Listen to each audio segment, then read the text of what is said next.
Welcome back to another exciting episode of the Sesh. What have you got for us today, Dave? What have I got? I got nothing. I thought you were bringing the beer. Oh, well, I wasn't. What about you, Sam? No beer? No, Well, Campbell doesn't have any beer. He's a cat. Oh well. Tell you what, Marchfest is on this weekend, and I love 6-hour drives, so why don't we head up and get all the coverage and the beer from there. Let's go. Sure. Okay, Campbell, keep the couch warm until we get back. Make us proud. 6 in 2003, 134.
Right, so I've got Andy Duecas here for the first interview of the day. We're still setting up around here. How's it been going thus far? You've just turned up. Yep, just turned up, just tried to get a parking space and was successful. Yeah, okay, no, we always walk down.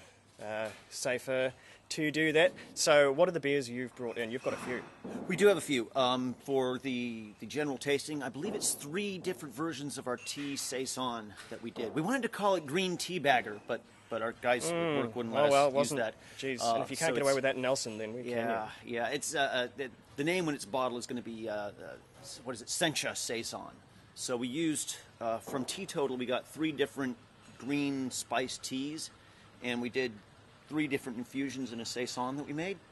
And then when we did them, we tasted them at home and went, right, I think we like this one best. And then we did the rest of the batch with that tea.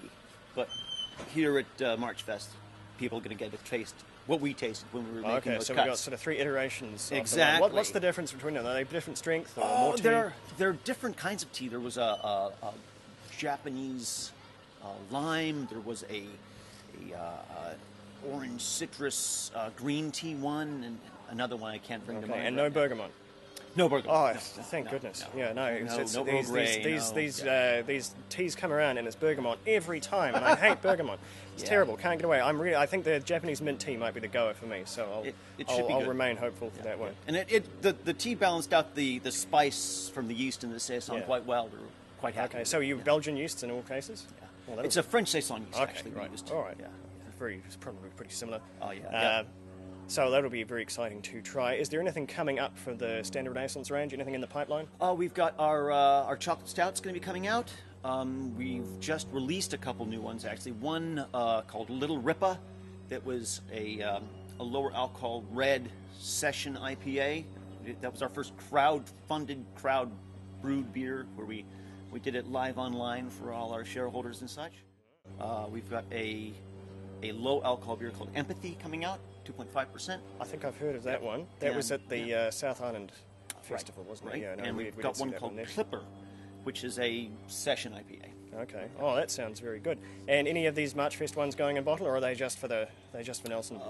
Everything's going in bottle. Oh, okay. So it will all be sampleable further down the line. Oh, well, that's excellent stuff. We will see you throughout the day, but I hope it all goes well, and we'll catch you at lunch. Thanks. See you.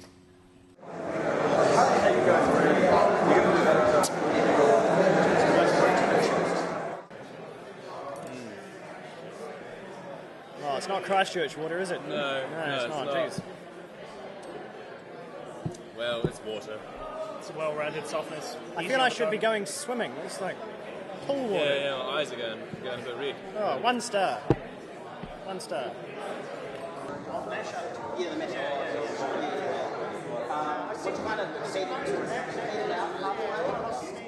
What did you think of the lunch this time around? It tasted pretty good to me. Yeah, I thought it was great. The food from Blink Catering is always very, really good. They lay on a great feed. And it's my job's just to find the best of the Marchfest beers without actually tasting them, because the first chance anybody gets to taste them is today.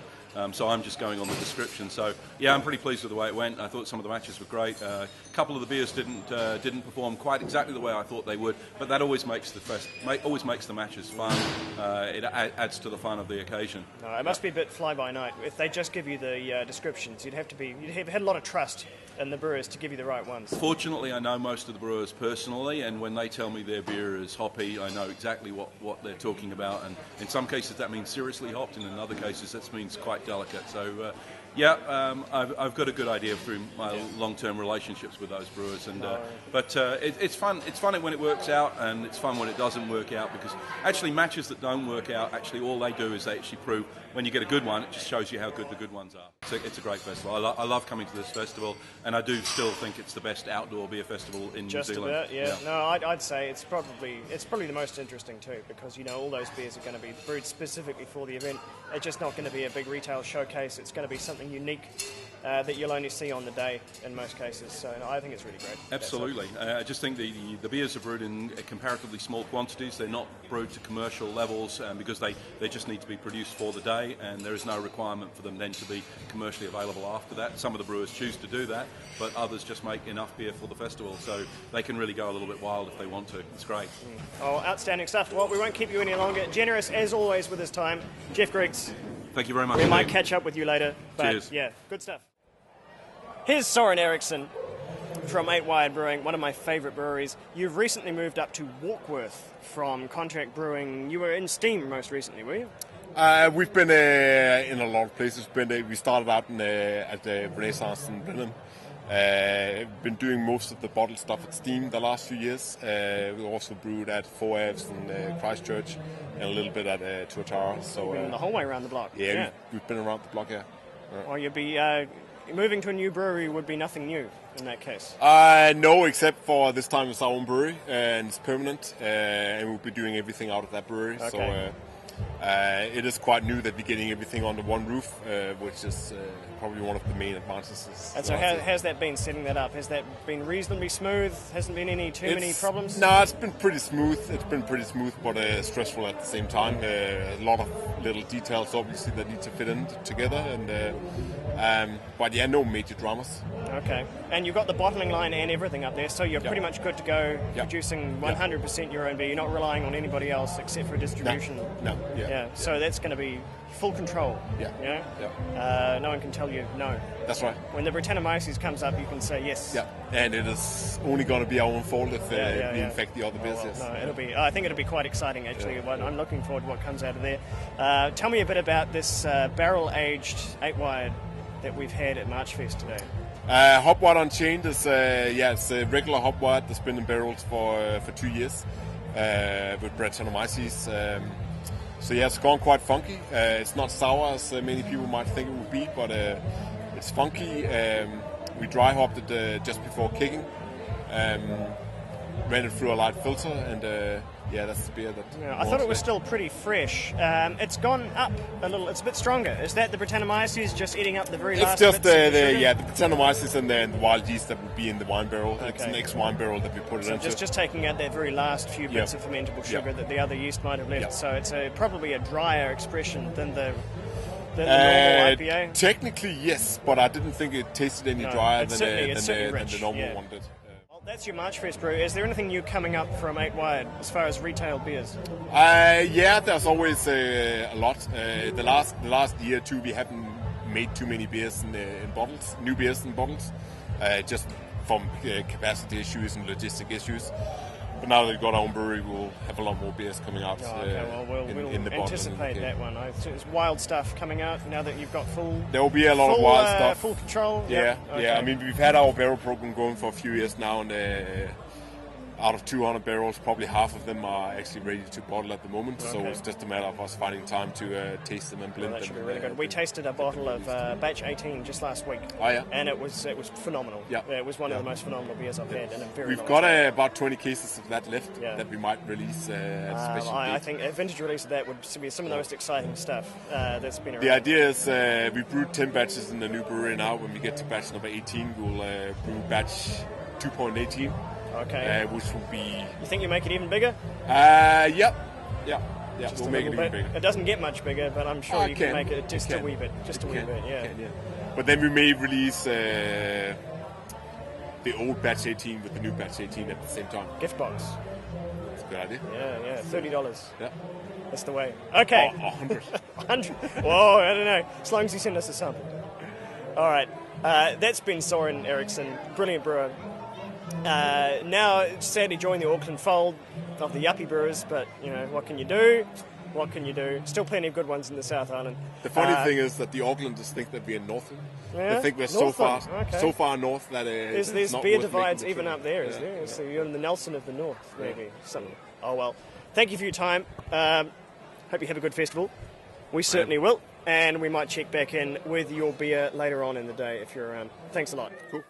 All right. The lunch is over after 2.5 long and delicious hours. The unthinkable has happened. It is a Britannis Marcy's influenced beer, which I've actually enjoyed. It was 8 Wired's Hop Wired Unchained. It was truly unchained, a brutal, big, powerful beer.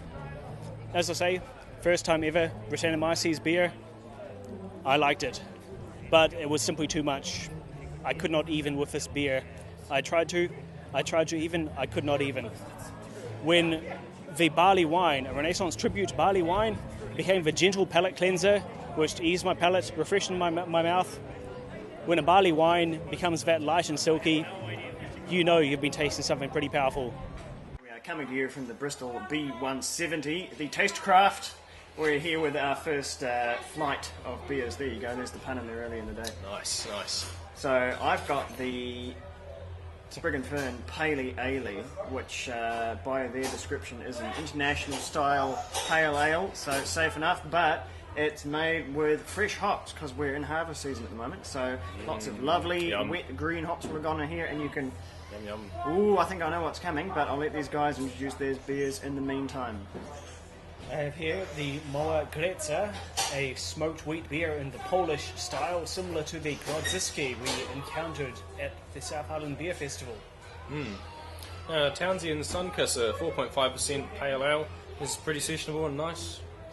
So, going in depth. Summery, I think, is what you call all of these beers. They're all summer ales, and they're not crap because they don't have stuff in them. Very They're summery. all just berry beers that are well enjoyed in summer. So what do we got? I'm going to try this one first. It smells just really juicy, which is the fresh hop character just coming straight out of the glass, as you'd expect it to do. And yeah, it's a pale ale, only it's just so alive. It's just fresh and fruity, and it has those... What have you got, Sam? Yeah, well, this one's pretty good. It's nice and crisp. It's nice and cold still. It's not too fizzy. It's just English, spilly. Very It's all spilly. right. Very Yeah, spilly. that's good. It's nice and crisp. Yeah, Goes well on a fresh, clean t-shirt. Yeah. Oh, absolutely. You got to. That's actually the christening of the new T-shirt. Yeah, so that's breaking good. it in. So the beer itself, what do we think? It's supposed to be sort of good in English? Crisp. It's got a nice light malt body to it. It's nice and pale, sort of straw orange. Nice, good head retention actually, surprisingly. So, yeah, it's just a good pale ale. Oh, good stuff. Yeah. Yeah, if you like Townsend's, probably one to go for. Yeah, What do you got, yeah, Dave? Oh, the Mała Greca. This is, as I've come to expect from a Polish smoked wheat beer, a sweet, sharp taste of smoky bacon. There's a generous hoppiness, good bit of hop bitterness there. Only a hint of wheat characters, despite being mostly a wheat beer. It's pleasant, it's surprising, it's beguiling. So it's on the dry end of things. Pale, but it's like a sweet, smoky bacon. I guess like a Manuka smoked bacon, but honey, sounds good good. bacon. Sounds pretty compelling. And tasty. Oh well, Yeah, we better take off. Catch you for the next round. So we're right where we are.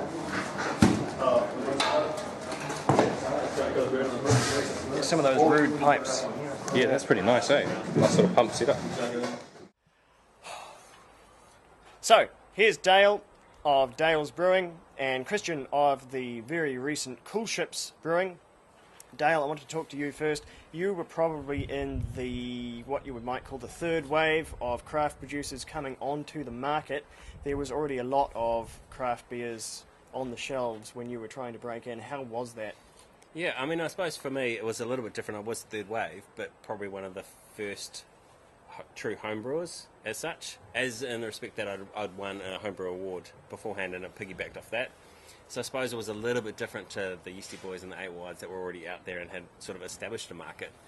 So, I mean, for me, I think that actually helped my brand as well, because it was obviously getting accepted for the contract brewing, which is what I was doing, actually, was already accepted in the market.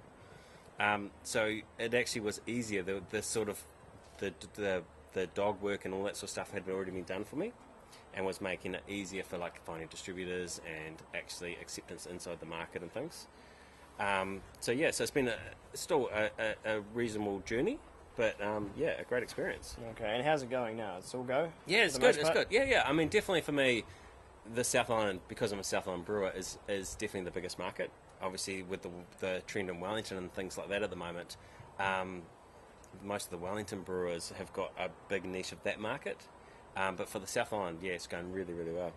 Okay. Oh, well. And Christian, you're just about as fresh as it gets as far as commercially relevant brewers. You came through the same conduit as a homebrewing competition winner. You won the homebrew competition here at Marchfest just last year, and you've done a contract brew where? We did the contract brew at Moa over in Blenheim, so that was a couple of weeks ago, and really good experience. Okay, so how was that? Did you go out to the site and work with them? Yeah, we did. We sort of had a pretty early morning start, about 4:30 a.m.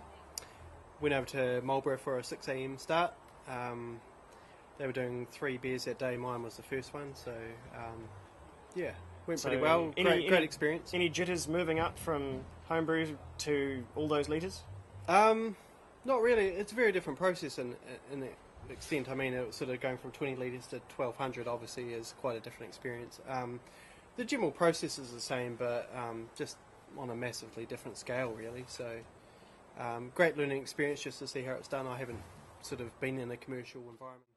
I mean, I'm kind of at the point now where I'm deciding if I want to take this forward further or whether it's you're going to quit the day job, really, or probably not immediately. No, I don't think. No, neither are we. I don't think that's on the cards yet, but I'm sort of thinking now. Of course, the question people are asking me today is, are you going to get into commercial brewing? And I'm sort of should I ask what the next one is? I'm not sure yet. I've sort of thought about that. I mean, if I did go forward with it, I'm thinking whether something like a traditional British-style IPA would be I think there's the way to go. Yeah. That's certainly something I've thought about, but not sure yet. Okay, well, we'll hope to see you on the shelves at some point. I'm sure there's always room for another bottle. And Dale, have you got anything in the pipeline? New releases coming up?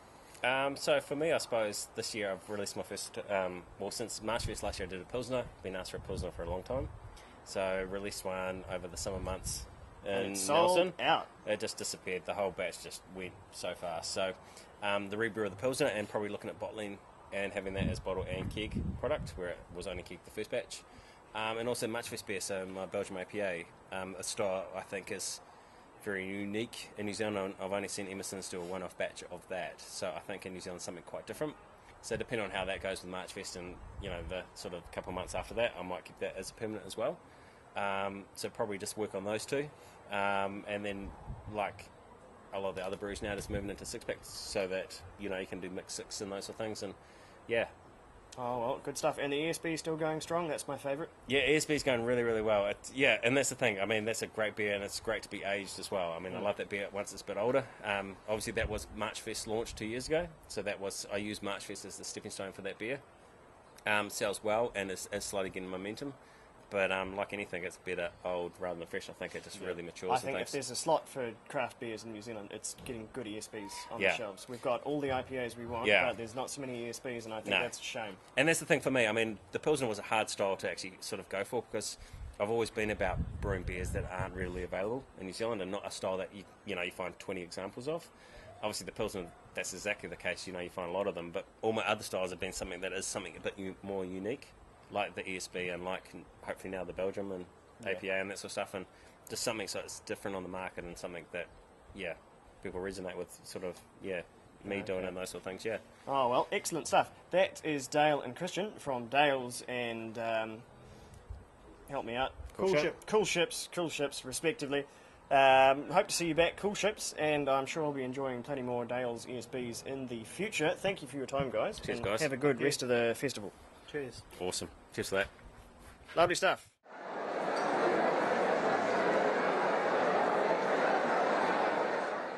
Alright, here we go, second round. I've got the just opaque Weewalker IPA, which it doesn't say on the pamphlet, but I would guarantee is a fresh hopped IPA because that is even juicier than the last one. I don't know, we'll see. What have you got, Sam? Marcelin's Welcome Swallow, 4.5, possibly lower. It's pretty nice. Little pale ale, I believe. Has it been in the barrel of love? Ooh, no, it doesn't have that. Doesn't have that going on. Probably safer. No. All right, what have you got, Dave? I have Lighthouse Red Onion Ale. It's a dark ale with actual red onion. That is not a metaphor. It is truly endowed with vegetables. I can practically smell it from here. It's like a bag of chips. It's good stuff. Oh, yeah. All right, what do we got here? Oh, yeah, it's fresh. It's really fresh. It's only just an IPA. It's 4.5. It's very sessionable, very mild. But with those wet hops gone in, it's extremely lively. Lots and lots of fruity esters. Bit of sort of grapefruit, bit of passion fruit. It's quintessentially New Zealand, which isn't a bad thing, especially if those hops are fresh. It won't last, but it's just for Marchfest, so never mind. I'll enjoy this one. It's very good. Take it away. Yeah, it's pretty nice. It's a lovely sort of a standard pale ale colour, orange, a bit cloudy, a little bit of head on there, nice and hoppy, bit of just enough bitterness, not too much maltiness. It's pretty, it's good cold, nice and sessionable. Yeah, it's good. It's good. Dave? Now this is likely to be one of the more polarising experimental beers of Marchfest. It is spruced up with the brewer's favourite vegetable, the red onion. Now, it smells strongly of red onions and dark ale, as you'd expect. It contains both of those things and not much else. Light on the hops, big on the red onions. It's a strong, fresh, raw red onion flavour.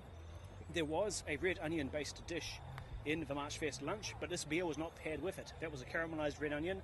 I think this would have clashed horribly, but as it is, it's a weird mix of flavours, ale, onions, but I think it works. It's got a strong, like a really fresh vegetable. You feel like you're eating your greens when you have one of these. I've tried it myself. It's a beer that's 100% savoury. It does exactly what it says on the tin. If you have tried caramelised red onions, maybe onion rings, that is exactly what you get, and in a way that's phenomenal. Just the realness of the flavour coming through there is bizarrely accurate. I don't even get the fresh caramelised onion flavour. It's just straight up onions in the beer. It's just quite remarkable. Give me that with a bowl of onion rings or something like that. It's a hell of a thing. Anyway, that's round 2. We'll get on to the next one without further ado. And remember, never weenawaka. What are you doing? The water's right there. Right, here is Guy, Artisan Hop grower in the Nelson region. What sort of hops do you grow? We grow a variety. We grow Pacifica, Savon, Motueka, and some others. So all the big hitters for New Zealand hops, pretty Absolutely. much. All the ones you want to see. Absolutely. And how's been the hop season thus far? It's been good. We like it. We like staying up all night drying hops. We like finishing and coming to Marchfest. It's fantastic. No, good stuff. And so the harvest probably started a few weeks ago, thereabouts? 3 weeks. Yeah. And how long does it go through? Monday. We're done on Monday. Finished So you're on not Monday. Harvesting any green bullet?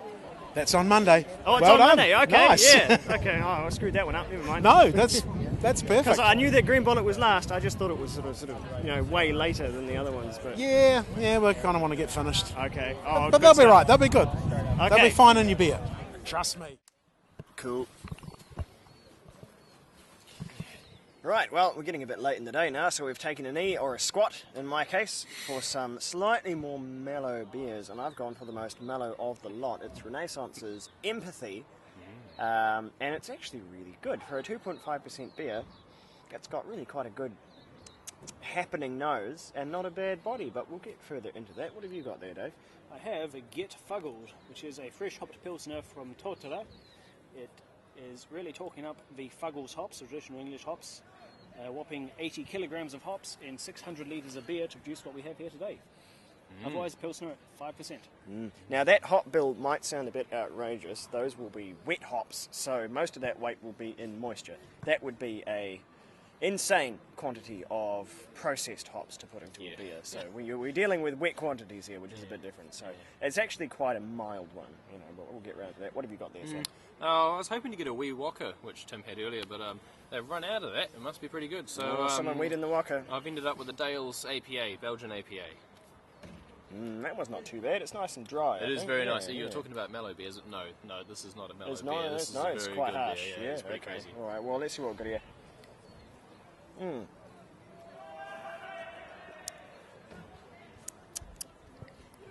How would I describe this one? Because it's going to be light, you know, light bodied. It's only 2.5%. There's only so much it can do, but you'd call this one tight. It has a very thin spectrum, but it fills that spectrum of flavour really quite well. It's got, the flavour is very short, but it's very punchy for what it is. It's dry, husky malts and some nice sort of drying, not too fruity, but still quite bitter and sharp hops that kind of spike up there and welcome you to have a second sip. And as long as you keep that nice cycle going, which you can because it's only 2.5%, then you've got a wonderful beer experience and nothing bad will happen. Except a lot of toilet visits, so, you know, what can you do? How's yours treating you, Dave? Oh, I like a crisp hoppy pilsner, but that's not what we have here. The hops are very gentle and subtle. I guess, you know, Fuggles being traditionally a light, easygoing hop. So despite the sheer amount of hops which have gone into this, the flavour just puts me more in mind of a pale ale or even a lager. It's subtly hoppy, not much malt behind it, not even quite crisp. It's just a drinkable, quaffable, easygoing, lightly hopped, slightly fruity concoction, which, hey, it's another case where description defies the reality for me. So it's a bit of a surprise. Yeah, there's been a few people disappointed with that one. When they've read that hop bill and they've gone, this is going to be a nuclear explosion, and it hasn't been. But you've got to understand the nature of wet hops and the quantities involved there. It's not a bad beer by any stretch. This is a very tasty, enjoyable drop. Yeah. Just from reading the description versus experiencing the reality, there's quite a... I think a easygoing difference is a good tagline there. Yes. So it won't do you any harm. How's yours treating you? It's pretty nice. It's obviously APA, so American Pale Ale, big American hops. I believe it was, what was it, Amarillo? Yeah, definitely Amarillo. Centennial?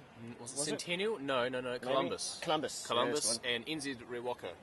So big hops and a Belgian yeast. So there's a tiny bit of Belgian on the nose and then big old hops. So I think over time, as the hops die down a little, the Belgian yeast is going to come through a little more and it's going to develop a lot. So it'll be really interesting to see how that changes.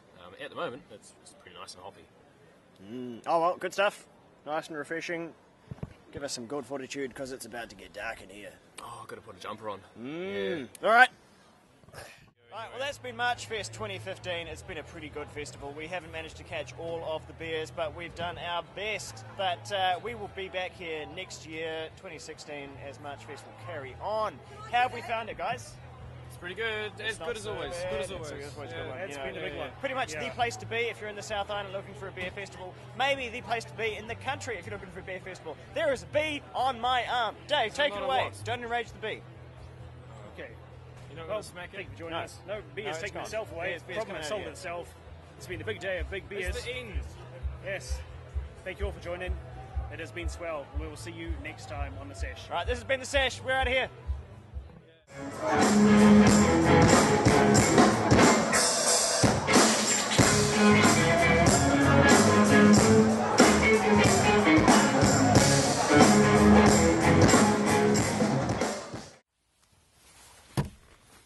Good work, Campbell.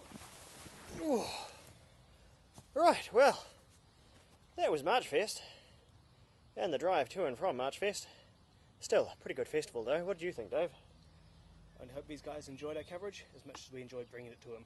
It's reasonably invigorating stuff. Do subscribe if you don't want to miss out on all the latest coverage that is coming up. We have pretty shortly the Great Kiwi Beer Festival back here in Christchurch, a bit less of a drive. That's just over in Hagley Park. That should be pretty busy, but we'll get you something of interest out of it. Until then, have a good one. This has been the Sesh, and we'll catch you around.